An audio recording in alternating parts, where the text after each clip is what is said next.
Welcome to another broadcast of the Infidel, the news for all of us who have supposedly chosen hell over heaven, the news for the damned. Religion wins, pastors lose? By refusing to hear a Bronx church's appeal on Friday, January 13th, the US Supreme Court ended up ruling that ministers could be fired by religious schools. Unhappy, numerous New York City pastors protested the judge's decision. Not only was it to no avail, but they were also arrested. The Bronx Household of Faith Church believed that religious teachers were protected under anti-discrimination laws.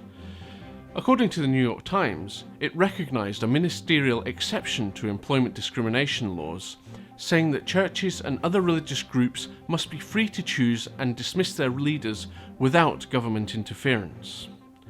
It all started when a teacher, Cheryl Perich, started litigation against the Hosanna Tabor Evangelical Lutheran Church and School. Her employer decided that her actions went against church teachings and fired her. As for the arrested pastors, they were holding a prayer rally at Mayor Michael Bloomberg's State of the City address. An Amish sect fights road regulations in Kentucky. The Amish are known for renouncing modern society, but a sect in Kentucky is more conservative than most other such sects. They wear dark colours and drive horse and buggy like the others, but believe that the reflective orange triangles demanded by state laws are excessively ornate and, therefore, not allowed by their religion. They do not want to rely on those signs for safety and place their faith in the hands of God instead. According to Jacob Gingrich, one of the 7 men who were jailed last September for refusing to pay fines for traffic violations, "We try to lead a simple, plain life. Putting that orange triangle in the back of our buggy would not leave our buggies plain anymore.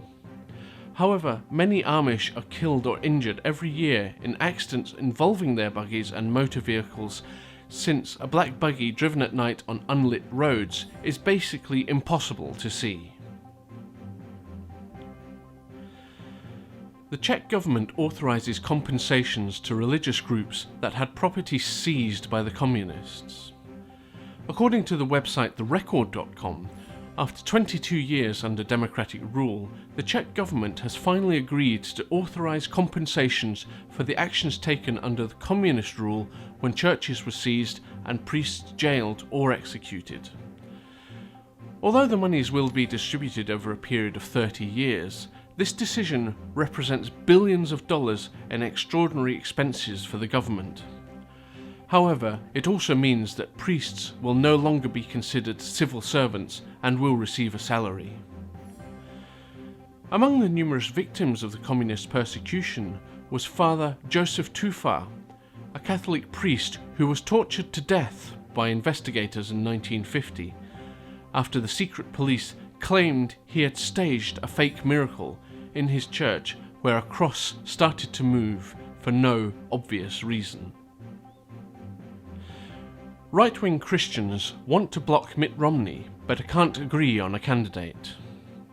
As reported in the previous episodes of The Infidel, Evangelicals don't want Mitt Romney to become Republican candidate for the upcoming presidential elections. His sin? He is a Mormon. But although they agree on this point, they cannot agree on whom to support. Richard Land, the president of the Ethics and Religious Liberty Communion of the Southern Baptist Convention, believes that Christians' vote is being diluted and believes Romney could easily be defeated if evangelicals would rally behind one candidate. But it's easier said than done.